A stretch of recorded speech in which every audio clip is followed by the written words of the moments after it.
God. Ask God.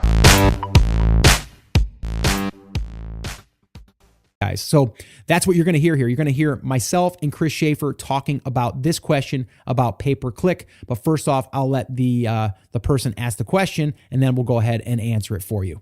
Hi, Scott. G'day. This is Lauren from Brisbane, Australia, and I'm a huge fan of your podcast. It's really helped me to accelerate my FBA and private label business. And my question today is about the best practice of tweaking PPC keywords. So what I currently do is review my campaigns and my keywords at least once a week. And when I do that, there's three things that I do. So the first one is to go through and increase my bid so that it matches the suggested page 1 bid, as long as it's not too high. The second thing I do is to try and pick out some winning keywords and transfer them into an exact match campaign so they can have their own budget as per your trainings. The third thing I do is to go through and pause keywords that either have a high spend with no sales or a high average cost of sale, like greater than 200%. So my question is really on the pausing of keywords and how I should make that decision to pause, because there's different periods that you can filter by when you're looking at keywords. So the question is, how do you choose which period to filter by? So do I look at last week or month to date? Do I look at last month, year to date, lifetime? So like for example, the average cost of sale could be really high for a period that was last week or month to date, but then when I go and look at its lifetime average cost of sale, it's not that bad. It could be quite low. So what would be your best practice on this, and do you have any other suggestions on the tweaking of keywords? Thanks very much, and I hope you get to answer this on the show. Thanks, bye. Hey, Lauren, thank you so much for the question. And I've got to say, it sounds like you're doing a lot of things right, but there is some things that you could probably be doing differently. And I also have a guest on with me right here. And let me just kind of explain what happened here. Chris and I, Chris Schaefer, that is, we're just doing a hot seat session. And I knew I had this question because I was listening to it this morning. And I said, you know what, let's have Chris on and let's listen to his opinion or his advice, because, he does know a thing or two about this Amazon pay-per-click thing. So Chris, thank you so much for coming on and help me answer this question today. Anytime, brother. I'm really excited to hear about your answer, and then I'm going to give my answer. So why don't we hear yours first, and then I'll go ahead and give you mine. So like you said, she is doing a lot of things. She's doing, I'd say 90% more than most people are doing, which is good. Yeah. It sounds like she's got kind of the basics down. The thing that I got out of what she said is she's saying, basically every 7 days she's going in, she's matching the page 1 bid, she's moving keywords to exact, she's pausing high spend and, high ACOS keywords, which is a lot of the stuff you want to do. But there was one thing that kind of stuck out to me, and that was increasing bid to match page 1 bid. The only place where you really see that, I think, is the back end of Amazon. And I don't do any of my optimization out of that back end. I do it all off of the customer search term report. And the reason that I do that is because the keywords that you see in the back end of Amazon in that advertising section are not necessarily the keywords that are driving the clicks, the sales, and the spending, right? All of those are shown to you in that customer search term report. So especially with those broad match, Scott, the automatic campaign that you talk about, and the suggested keywords campaign, especially on broad match. If you see a keyword, let's just go with garlic press, right? And that you're running that on broad match, garlic press itself might show that it's got that 200% ACOS. And so you go in and you pause it. But what's actually happening is, if you look at the customer search term report, you'll see keyword garlic press, and then you'll see what the customer actually searched for. Exactly. And that's where you find the gold. Yeah. Right? Because somebody might be typing in stainless steel long-handled garlic press. And while the keyword garlic press says that it's a 200% ACOS, maybe every time somebody's typing in stainless steel long-handled garlic press and they click on your ad, they're buying it. By pausing garlic press in broad, you stop running for that phrase that you want to rank for, or that you actually do want to show up in your advertising. So Lauren, if you're not already, please download and use that customer search term report. And it's an Excel it's a CSV, so you can open it with Excel or Google Sheets, and you can create all kinds of filters and look at it however you want to look at it, and use the same strategies that you're using now, but it gives you a much more granular look. I think the other thing that I noticed is she said she's moving them directly to Exact if they're working, and you don't ever, and okay, there may be cases, but generally speaking, you don't ever want to move from broad to Exact. You want to move those to phrase, and I wouldn't even move what you're using as a keyword. I would move those customer search terms to phrase, because you know that that's what's driving sales. You can tie it down at a search level as opposed to at the higher keyword level. Does that make sense, Scott? Yeah, it does. I mean, to kind of even, I guess dumb it down even more, it would be, like if you're pulling a broad term, okay, if you're looking at on the surface level, on the top part of that, and you're looking at this one broad term, and then you're seeing that the ACOS is a certain number, you don't really know a month from now that same keyword might be triggering 4 different other keywords that aren't converting as well. So because of that, that's what made your ACOS change and for the worse.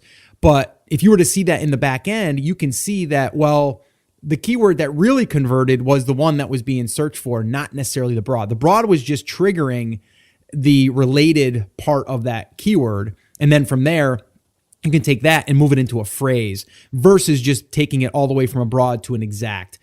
And I think you and I both talked about it. The only time that you'll ever want to put something into an exact is if it's been proven over and over and over again that people click on that, they find your listing, they click on it, and then to find your listing, and then from there they convert to a sale over and over and over and over again. Then that's when you're going to want to move that. But other than that, if you just want to take that keyword that has been searched for on the back end that you can see in that data report, and then you can see that one there is really the golden nugget, you'll pull that and put it into a phrase match. And then from there, you'll run ads against that and see how that performs. And then that will also give you some extenders or some, prefixes where you can see also maybe some other gold that surfaces from that. So that's, I think, what you're saying, Chris, right? I mean, you're not looking at the broad as the main keyword. You're looking at that as kind of like the discovery keyword that's helping you be discovered by all these other random keywords that we can see the data from.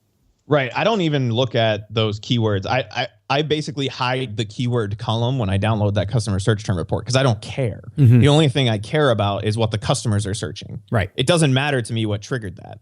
Right. So moving forward though, Chris, let's just try to give her an answer here. I mean, so moving forward, I mean, and everything else that you're doing is spot on. Right. It's just looking at the data. So really, it's not necessarily going in. So if she has, I guess the question was this: if she has a keyword in a broad and it was doing good, and she looks at it and she looks maybe a month ago for the last month, it did really good, and then this current month, she's 3 weeks into this month and it's doing really bad. What does she do at that point? Again, and that's where the customer search term report comes in handy, right? Because I think it's a rolling 90 days. Mm-hmm. So I generally look at that 90-day period. But she can still look and see in that report, she can filter by that keyword. So let's just go with garlic press, right? Using some basic Excel, you can filter and just pull up all of the customer search terms that were triggered by garlic press. And you'll be able to do exactly what you and I just described and say, this one's working, this one's not. This one's working, this one's not. If they're all not working, that's when you would go in and pause that broad match keyword. Chances are there's going to be at least one golden one in there. You can move that to a phrase and then pause. Then pause it. But you still want to filter down and look. Does that make sense? Yeah, that makes total sense. And again, I wouldn't overcomplicate things either. It sounds like you got a pretty good handle on it. I think it's just the tweaking on the back end, and then looking at that 90-day report, and then kind of making the decision based off of that. And again, I kind of look at it again like finding the keywords that are performing, even if they're not performing like under 15% ACOS, like something crazy, right? As long as they're bringing sales and they're not like losing money at that stage, then it's almost worth to keep it if you know that if you get ranked for that, or if you're getting ranked for that, that's going to help you stay there. So again, just a little off topic there, but I wouldn't go too crazy and too deep, but I would start looking at a lot more of that report on a 90-day. And yeah, I mean, you can look at your 1 month and if that all of a sudden goes the other way, then yeah, you want to kind of dig in and see what just happened, which you can. But I wouldn't go too crazy with, needing to pause unless you see something really going crazy. And that's really why that report is so nice, right? Because you can log into the back end every 7 days and you say, oh, wow, my ACOS went way up on this broad keyword. You can then download that report and look at what happened. Yes. And so you'll know exactly what happened. Yep. At the search level. Everything that was searched and clicked on is shown to you in that report. So you'll say, oh, wow, it started showing up for this. It wasn't showing up for this the last time that I looked at it. Maybe I need to make that a negative, or maybe I need to pause it. Then you can make a much more informed decision than you can based off the information that's just in the back end. Exactly.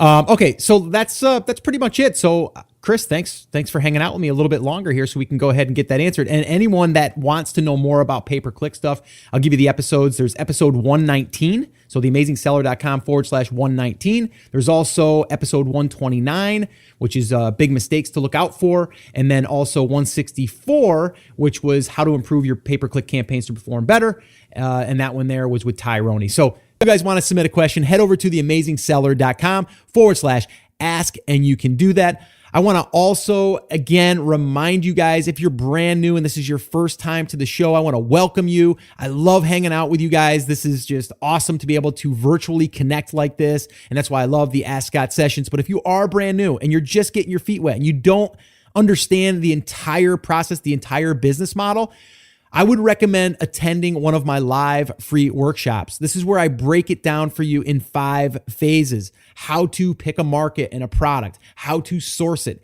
how to do a pre-launch, how to do a launch, how to promote the product, and everything in between. We go over that on a workshop, and we go through every single thing. We also do live Q&A. So if you want to attend one of them, I would love to invite you to the next one, and you can register for the next one by heading over to theamazingseller.com/workshop, and you can register there for an upcoming workshop.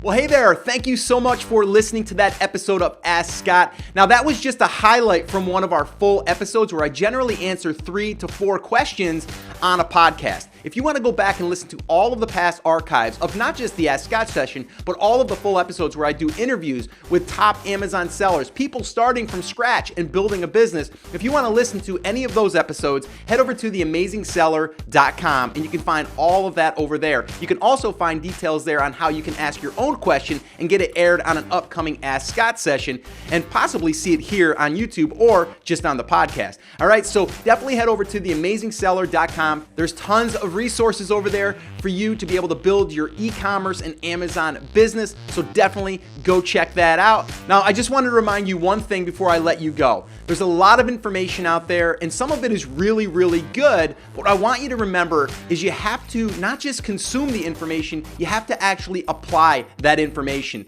So take this information that you learned here today and apply it to your business. And this way here, you can get results. As my shirt says, I wear it almost daily. Take action. We'll see you guys.